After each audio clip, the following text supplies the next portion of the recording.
जय श्री राम। बर्तमान आम काली आसिकी 10 घंटा है उपस्थित अच्छे ना जापरु ना आसीपरु। प्रयागराज बर्तमान जो मैंने भी लोक आसुँच बहुत संख्यार लोक आसुँच जीवा लोक जापना रास्ता अखचक सब बंद हो जाइए। बर्तमान देखो आम समस्ते ये अपेक्षा करुँ गंतव्य स्थल गाँव को जावाई।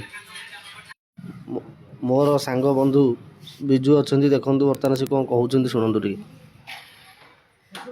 आम दीर्घ 2 दिन है अच्छु बहुत लोक भी असुविधार सम्मुखीन होती तेणु एठार भी सहयोग आमको बहुत मिली से आम 2 दिन है अच्छु आगु केमती असुविधा न हो। यूपीर रेहमापुर से लोक बहुत भल आ बहुत सहयोग आमको प्रति जिनस प्रति जो जो जेकोसी असुविधा हो सबू कम सहयोग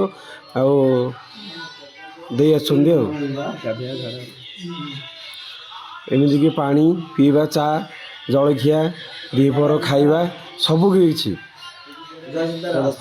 व्यवस्था कर लोक मैंने 10 घंटा ऊर्ध्व समय काल बर्तमान गाड़ी छिड़ा जापाई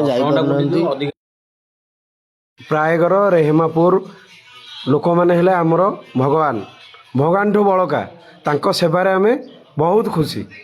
रिंकू सारे किसी कहे आमर प्रयागरे स्नान सारी 29 तारिख स्नान सारी आम फेरुआ समय रास्तार बहुत संख्यार रोड जाम होती चारिपटे कहीं जापना धीरे धीरे गाड़ी पास होमें 2 दिन है 24 घंटार ऊर्ध्व समय धरी गोटे गाँव में बर्तमान फसी रही रेहमापुर ग्राम ग्रामर लोक मैंने बहुत साहाय्य सहयोग करगणा खाइबा चा एवं जलखिया व्यवस्था कर तेणुक ग्रामवासी मानू आम बहुत धन्यवाद दौचु एवं समस्त अनुरोध करा मो तरफ मुझे करुँचे प्रयाग आसवा पूर्व रास्ता विषय अवगति नहीं प्रयाग आसतु अथवा आम भली असुविधार सम्मुखीन हे।